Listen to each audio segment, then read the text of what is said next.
Hi, everybody. This is Arlo Gilbert, co-founder and CEO of Osano, a leading data privacy management platform. And you are listening to the Privacy Insider podcast.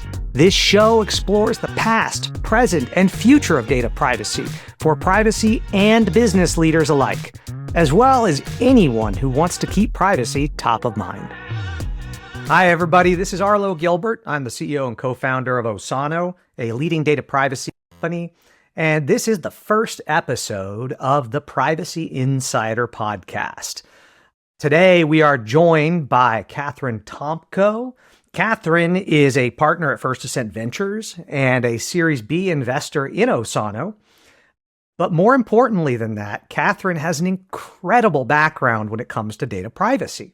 She had a pivotal role at Facebook, where she was super early, if not the first privacy person there, which I have so many questions about, and I'm sure you have so many stories that we probably couldn't fit them all into this podcast. But now Katharine is over at First Ascent Ventures, where she is leading investments in B2B software companies. And we're very grateful that she chose to invest in Osano because her background and her privacy was really just extraordinary, and it got me very excited. Plus, she's a wonderful person and nice to hang out with. Today, we're going to be talking a little bit about Katharine's background, how she got into privacy, including, stuff about her family and her grandparents. And this all harkens back to her time in Czechoslovakia. I do think that one thing that is really interesting that's been happening in privacy lately is that we notice, whether it's customers or whether it's at conventions or whether I'm talking to a friend on the pod, we all have some personal story that has really kind of driven us into privacy. I certainly have my own, but Katharine has a really interesting background. So Katharine, welcome to the podcast. We are just so happy to have you. I am just so thrilled to be here. Thank you, Arlo. Yeah. And so, why don't we start off and maybe you can just tell us a little bit about yourself. I hope I did a good job of introducing you, but I know the audience would love to understand, what did you do at Facebook and, just maybe a little bit of a background on yourself. You did a nice job of introducing me, but I will add a little bit more color. So I joined Facebook in 2008. My desire was to work on privacy issues. And sort of when we dig into why I ultimately decided to specialize in privacy and data protection, we can kind of get a little bit more into the history of ultimately why I wanted so badly to work on privacy issues at Facebook. But when I joined the company, privacy was not looked at in the way that it is looked at today. So while I desperately wanted to work on privacy issues, the privacy issues that were hacked accounts, Nigerian scammers, content moderation, figuring out how to get porn off the site. So while it was incredibly interesting work, it was not the work that I so desperately wanted to do around what is the data strategy? How are we collecting information? How are we being transparent with users about it? How do we educate our employee base on why this is important? So I kind of noodled around various roles. I ended up building out Facebook payments. We wanted to have a product called Facebook Credits, and in order to do so, we needed to have a subsidiary called Facebook Payments. So I became a certified anti-money laundering specialist and figured out how one could potentially launder money through Farmville and a lot of interesting stuff like that. It was not till 2011 when Facebook was hit with the FTC consent order that it was finally alrighty, now we actually are being forced to look at privacy very holistically as a company. Go and do that. Now, again, super fascinating. Building a privacy program at a company like Facebook, and probably one of the first privacy programs in the world, was incredibly interesting, incredibly challenging, figuring out the risk assessments, etc. But it was ultimately too late. I mean, it was here is a high-speed moving train that has already left the station. We have near 1 billion passengers on the train. Now go and figure out how to add some brakes onto it. Really, really hard, which is why I ultimately left Facebook and thought, okay, I want to get into venture capital earlier stage because potentially now I have a little bit more influence of, hey, startups, you actually really need to be thoughtful about your privacy and data strategy early on. Yeah, and I think that's a topic we should definitely touch on, because I think a lot of companies out there think that privacy is only something for the big companies, and they don't realize how foundational it is to building trust with their customers and making sure that their investors feel happy. That's what's wild. So when you were at Facebook and that FTC order came in, I mean, you really didn't have something like the GDPR or the CPRA to provide guidance to you on how to formulate your program. How did you figure that out? We leveraged the GAP principles. We sort of took those principles, did a massive risk assessment. So like the consent order was covered information. So it was ultimately, if a system or an individual touches user data, you need to evaluate the risk to that user data. But if you think about Facebook, like every single organization within Facebook had some sort of like touch point to covered information. So it was like literally like things like working with IT on how you deploy assets and ensure the assets are imaged properly, working with HR to ensure that they're not hiring someone who might commit corporate espionage. I would go to data centers. I like went to Altoona, Iowa, and like did like okay, let's go find an unencrypted drive to pull and see how long it potentially would take the data center individuals to like notice. I mean, it was a crazy experience. And I think that's the other thing when I speak to startups about privacy is I don't think they fully internalize that privacy touches every single organization within your company. I think a lot of people assume we will hire a privacy professional and they will just figure it out. They'll just like make sure that we adhere to our privacy policy, but don't fully internalize, hey, it's HR, it's recruiting, it's your front end code developers, back end. I mean, literally every single organization. That's amazing. Well, thanks for sharing a little bit about your background, Katharine. I hope everybody can certainly see what I see. Said, wow, she's got amazing experience, and that's why I can't wait to have her as an investor. So let's talk a little bit more about your background. Why privacy? And we touched on the idea that personal stories were oftentimes the root of it. I know I have my own, and things I'd done in a past life that probably weren't great data practice. But I'd love to hear yours. I love that you admit to it. Same. Oh, I was a bad actor. We didn't have any rules. There were, the internet was the Wild West. Totally. I mean, 100%. I mean, I find a lot of people I meet who work in privacy. I'm like, why did you end up in privacy? And they were like, oh, we were a copyright lawyer. And like, then we got a case that had to do with data protection. So we thought, how interesting. That is not my journey. So like, my journey into specializing in privacy and data protection really stems from this profound understanding of the far-reaching consequences of privacy erosion on individuals, societies, and innovation. And this realization was very much nurtured by my upbringing, which was like steeped in this environment where privacy advocacy was not just a profession, it was a family legacy. And in your book, you talk about the historical misuse of privacy rights. And you give this example around Stasi, Germany, which I hope everybody reads your book. It's fantastic.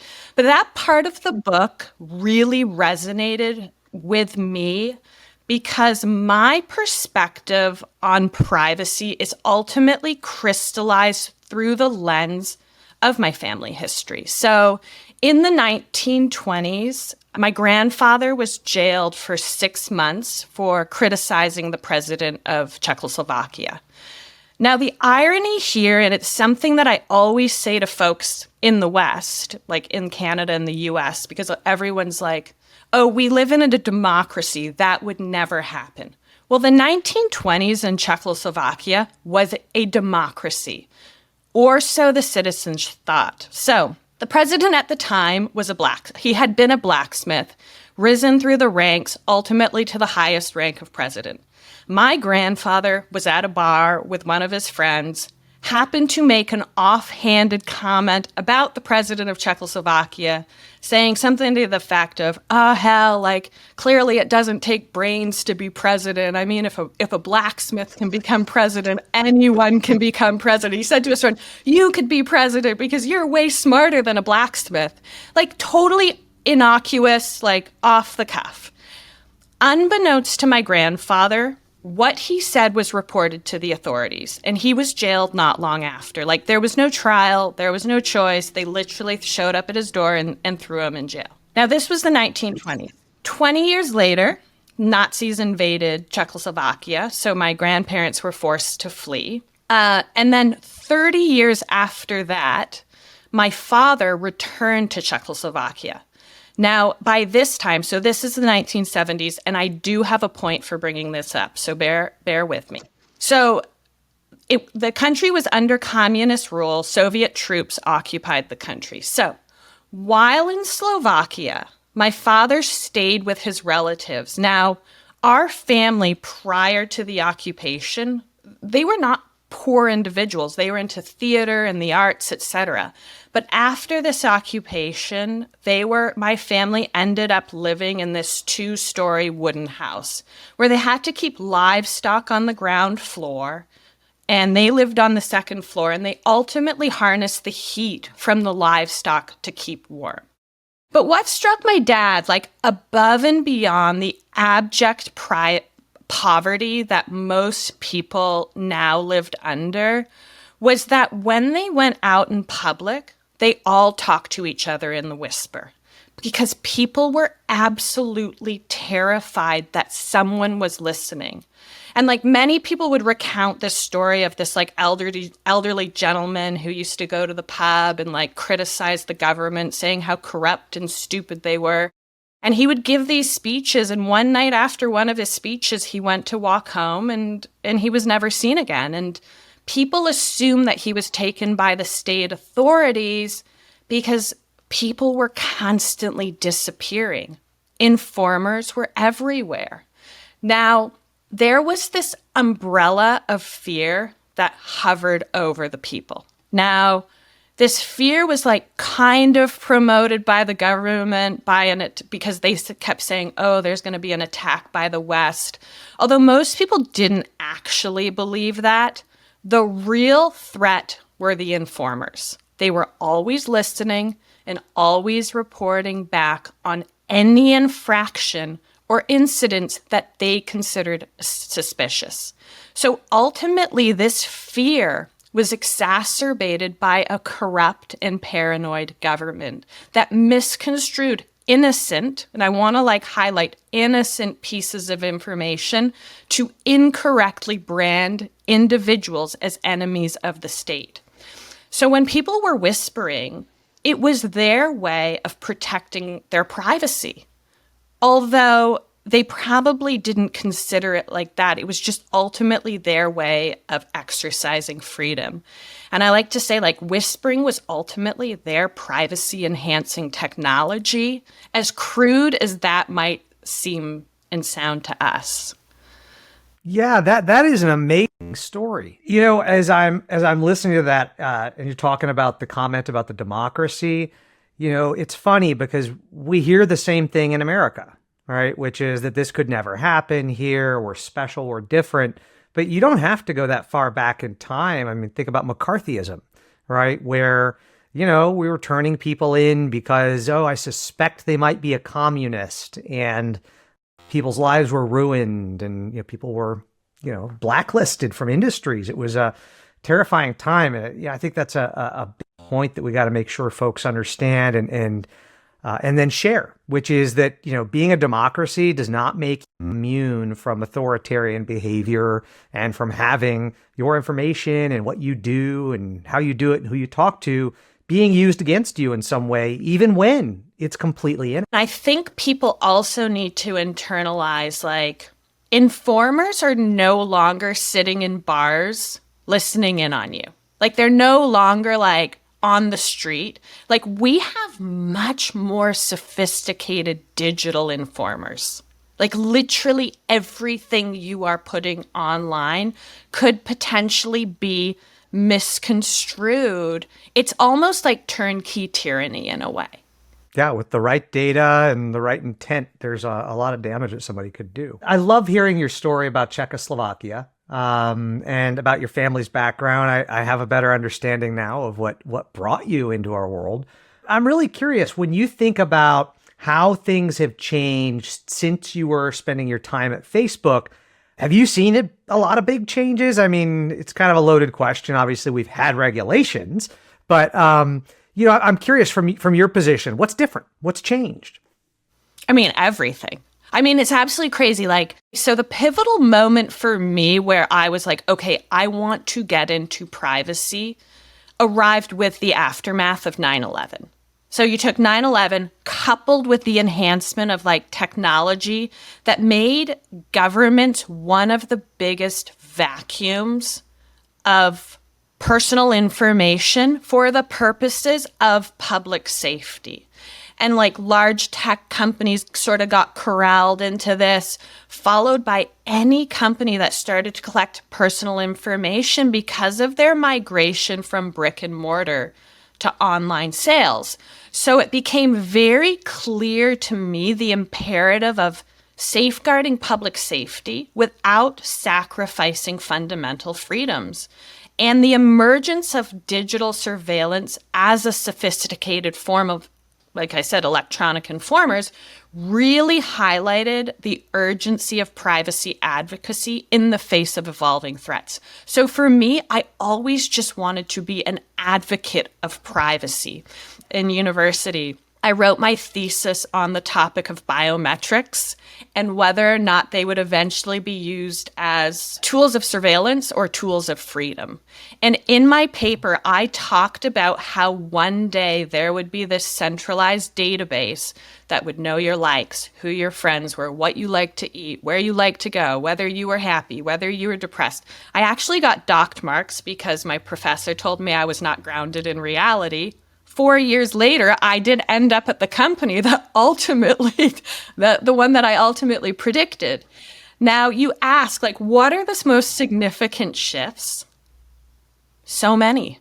I mean, if I look back at my time at Facebook, a lot of what they are getting raked over the coals for over the past few years at the time didn't seem super controversial. It's like what you said. It was like kind of the Wild West. Like people were like ultimately making things up as they went along. And like Facebook's mission was to make the world more open and connected. And how do you do that? You get people to share. But then Max Schrems happened. The Snowden revelations happened. Privacy by design became an international standard. Privacy Shield came into effect. Cambridge Analytica happened. The GDPR happened. CPRA, et cetera, et cetera, et cetera. And I think from that, people's expectations of privacy and the desire to be informed about how Facebook was using their data started to shift and ultimately made their business model more and more difficult to justify over time, and also had a sweeping impact on any company that was collecting data. It does feel a little bit like a lot of the regulations that we've seen proposed were aimed directly at Facebook. Meta. Do you think that was the case? Do you think that the looking at Facebook and saying, let's draft regulations and, oh, they do this, let's go into regulation that'll cover that? It sure felt that way. Absolutely felt that way. I mean, the constant knock on the door from various regulators, and it was just this like groundswell. I mean, you think like Max Schrems, a law student who was like, hey, let me see if I can get my data from Facebook. Let's see, do they have a way for data portability? We didn't. And then you think now, like, subject access requests. Every company needs to, if you are under like a law or regulation that requires subject access requests, you need to have that in place. But this, like, I feel like a lot of the laws and regulations, they looked at Facebook and thought, what have they done wrong? Let's try and build some controls around that. Wow. That is amazing. I think that as we think about human rights, and you talked about the whispering and the disappearance of people, I think we both agree that privacy is a foundational human right. You have the right to decide who knows what you're thinking and what you want to say. You have the right to control that distribution. And so I'm really curious, when you think about your experience across Facebook, Czechoslovakia, as a venture capital investor, how are you thinking about privacy, and how are your beliefs around privacy shaping your investment theses? Yeah, I mean, it's an interesting question. And I have to say, like, yes, I absolutely believe that privacy is a fundamental human right. I wonder how many people actually do, though. I wanted to kind of do a little test of like going around and saying to people, do you look at Facebook as a fundamental human right? Because I kind of feel like if you look at fundamental human rights, so for example, the right to life is like, well, don't kill me. So we are not generally having people go out and just killing people, because everyone understands, well, no, that's a human right. But then you look at privacy, and I always think, gosh, like, where did we go wrong with respect to communicating that privacy is a fundamental human right? I mean, just look at the countries where privacy was eroded. Czechoslovakia, for example, like, not a joyous society anymore. Not a creative society anymore. When you're like living under fear and you don't trust anyone, you can't engender a creative, joyful, innovative society. It impacts individuals spiritually, psychologically, financially, etc. So for me, and I ultimately left sort of the in-house world of privacy and very strategically thought, if I can get into venture capital where we do have a little bit more ability to say, well, when we do diligence on you as a company, we actually want to see, is the founding team considerate of privacy? Like, do they even think about it? Do they understand generally what privacy means? How do they think about the their data strategy? Do they have a data strategy? Now, is there an expectation at the stage of company that we invest in to have a fully robust privacy program? No, not necessarily. Do I long for the day that there is one? Yes. I mean, absolutely. But little by little.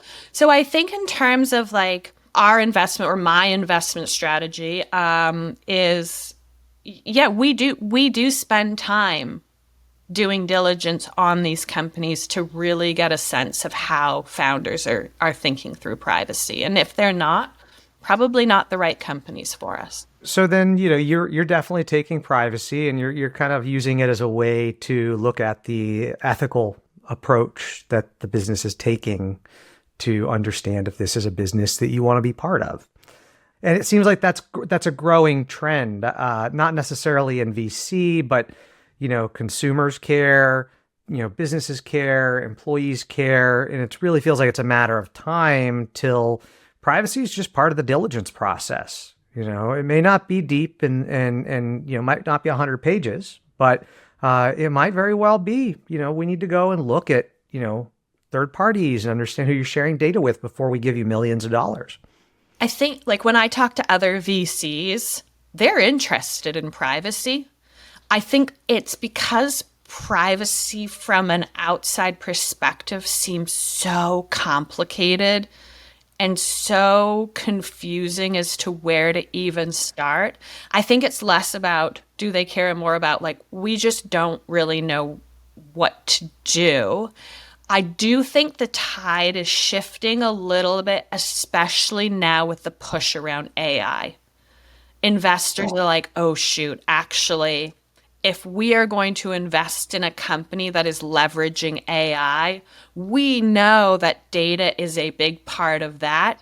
And we need to make darn sure that the company understands what data they're using. So I do think there are going to be more frameworks that come out with respect to, hey, investor, leverage this framework to understand the responsible AI that this potential target company is thinking about. I'm hopeful, at least, that is one of the little ways that privacy makes its way into being more mainstream, right? Because VCs tend to be on the bleeding edge of technology and trends, and they lead.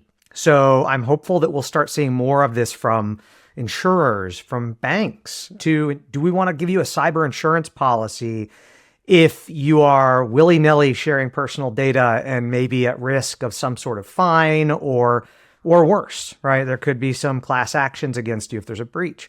So I certainly hope that that's where things go. I agree, and I hope that privacy becomes a line item on the budget. Yes, me too. Me too. Well, Katharine, this has been fantastic. Thank you so much for joining us today. I know the audience is going to appreciate it. Our team at Osano appreciates it. And we're really looking forward to having you on another episode. So I hope that you have a wonderful day.